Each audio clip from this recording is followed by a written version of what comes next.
खंडहर बन चुकी इस कोठी का इतिहास हम सभी को जानना चाहिए। जगत सेठ कोई व्यक्ति नहीं बल्कि एक धनी व्यापारी परिवार का नाम हुआ करता था। बंगाल समेत देश के कई शहरों में इनकी विशाल कोठियां थीं। जगत सेठ के बारे में प्रसिद्ध है कि वे मुगलों से लेकर अंग्रेजों तक को पैसा देते थे, लेकिन ये परिवार कभी भी मराठों। खंडहर बन चुकी इस कोठी का इतिहास हम सभी को जानना चाहिए। जगत सेठ कोई व्यक्ति नहीं बल्कि एक धनी व्यापारी परिवार का नाम हुआ करता था। बंगाल समेत देश के कई शहरों में इनकी विशाल कोठियां थीं। जगत सेठ के बारे में प्रसिद्ध है कि वे मुगलों से लेकर अंग्रेजों तक को पैसा देते थे, लेकिन ये परिवार कभी भी मराठों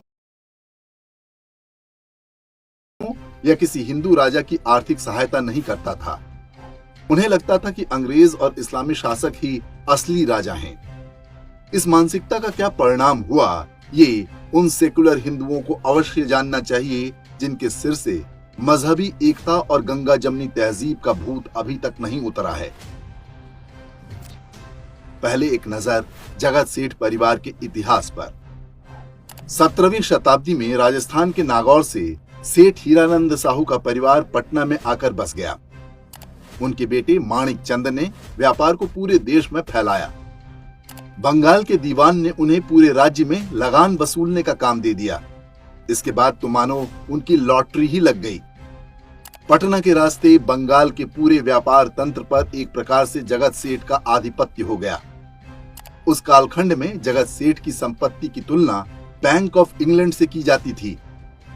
हाउस ऑफ जगत सेठ के लेखक J.H. लिटिल ने जगत सेठ परिवार की तुलना विश्व विख्यात बैंकर रॉथशील्ड से की है।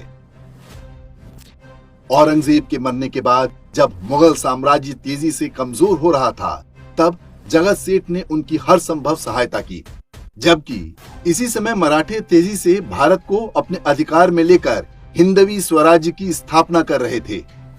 माना जाता है कि यदि मराठों के पीछे जगत सेठ जैसी फंडिंग होती तो आज भारत का इतिहास कुछ और ही होता। जगत सेठ परिवार बाद के समय में अंग्रेजों के साथ मिलकर गद्दारी करने वाले मीर जाफर का करीबी हो गया। कहते हैं कि जगत सेठ ने मीर जाफर को नवाब बनाने के लिए उस दौर में 2 करोड़ 80 लाख रुपए खर्च किए थे। वर्ष 1757 में प्लासी के युद्ध के बाद अंग्रेजों ने बंगाल पर कब्जा कर लिया और जगत सेठ घराने से ऋण के रूप में लिया धन लौटाने से मना कर दिया। बंगाल के नए नवाब मीर जाफर ने मुर्शिदाबाद का टकसाल जगत सेठ से छीनकर अंग्रेजों को सौंप दिया। बाद में मीर जाफर के दामाद कासिम ने जगत सेठ मेहताब राय और उनके भाई स्वरूप चंद को गंगा नदी में डुबोकर मार डाला और परिवार की सारी संपत्ति, सोना चांदी लूट लिया। इतना ही नहीं, उसने परिवार की स्त्रियों को सेक्स स्लेव अर्थात अपनी भोगदासी बना लिया। इस घटना के बाद जगत सेठ परिवार पूरी तरह से बिखर गया। बाद में अंग्रेजों ने थोड़ी बहुत पेंशन बांध दी, उसे भी कुछ दिन बाद बंद कर दिया गया। ये कहानी मतिभ्रमित हिंदुओं के लिए एक सबक है, जिन्होंने अपने ही इतिहास से कुछ न सीखने की कसम खा रखी है। उन्हें अपने ही हिंदू शासक से हजारों शिकायतें रहती हैं, इस सीमा तक कि वे शत्रु की कठपुतली बनकर अपने लिए ही कब्र खोदनी शुरू कर देते हैं। जगत सेठ का परिवार नष्ट हो गया, लेकिन उसकी मानसिकता हिंदू समाज में आज भी कायम है। आज भी अलग अलग रूपों में हम वही काम कर रहे हैं। हम इतने आत्मघाती हैं कि अटल बिहारी वाजपेयी से नाराज होकर सोनिया गांधी को सत्ता सौंप देते हैं। नरेंद्र मोदी से नाराज हुए तो किसी भी ऐरे गैरे को लाने की बात करने लगते हैं। शहरों और गांवों में हमें कोई हिंदू एक्सटॉर्शनिस्ट बुरा लगता है, लेकिन मुख्तार अंसारी, आजम खान, अतीक अहमद जैसे गुंडों को खुशी खुशी हफ्ता देते हैं। इन सारे ही मजहबी अपराधियों के पीछे आपको किसी न किसी जगत सेठ का हाथ अवश्य मिल जाएगा। हम हिंदू एक्सटॉर्शनिस्ट को नहीं पालेंगे जो केवल कुछ पैसे ही लेगा।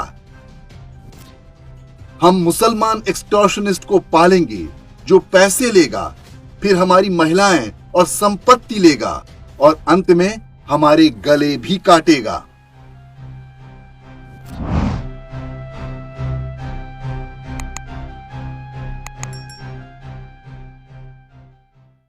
इंडेक्स ऑनलाइन के वीडियो समाज को समर्पित हैं।